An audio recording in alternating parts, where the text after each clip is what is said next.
Darvin, I'm sure winning was kind of the main point. You go 5-1 on the trip. At the same time, I'm sure you didn't want to put your starters back in for those final seconds. Do you use that as a teaching moment, and what do you say to the young guys in that kind of situation? Definitely. I mean, it's unfortunate.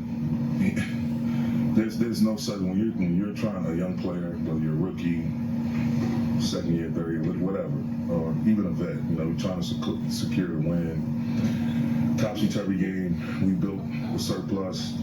They climb back into it. We build another surplus. The guys in the game, and no matter what time it is, it's like there's no rite of passage to be in this league. Whether you're a player, coach, executive, it doesn't matter. And then even in ownership, there's no rite of passage.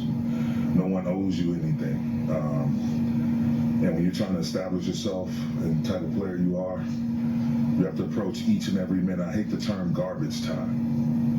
Like playing in the NBA, there's only so many spots. And you get a chance to play, even if it's the last 50 seconds, you go hard. You go hard or you stay home, pretty much. It's like you're trying to establish yourself, and you never know who's watching. You never know who's watching. I've been a part of a lot of teams, both as a player and a coach, where someone saw the way someone finished the game when it was maybe out of hand, but they still went out there like it's a tie ball game, and they put their best foot forward every single possession, whatever however many possessions were left. You just got to have that mindset, the mindset that nothing is given. Nothing is given, everything is earned. So I'll sit down with a couple of our young players on Friday, but I didn't want that.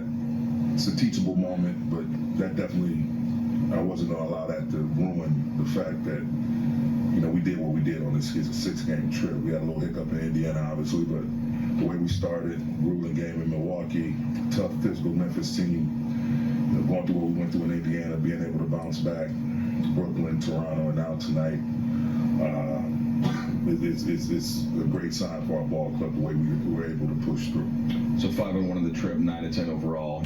Just 5 games left. What is the message for the final push?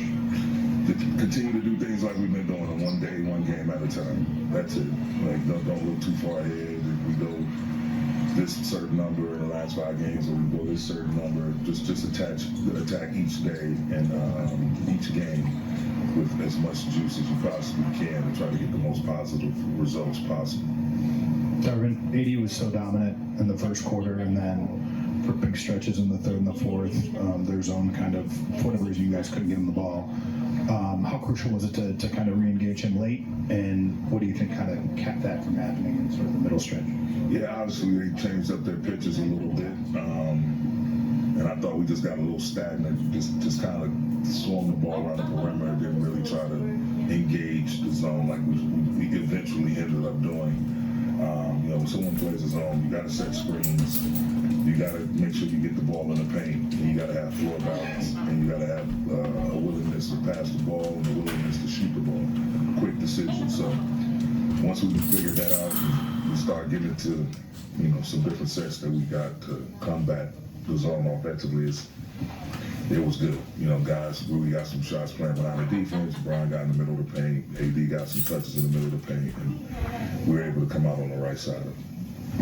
Darvin, whether it's the play-in or the first round of the playoffs or both, you guys are going to have to win tough games on the road at some point coming up here. What can going 5-1 on this trip and just the confidence of that and the reps of being in different environments and surviving in different circumstances, what can that do for you guys just moving forward the rest of the season?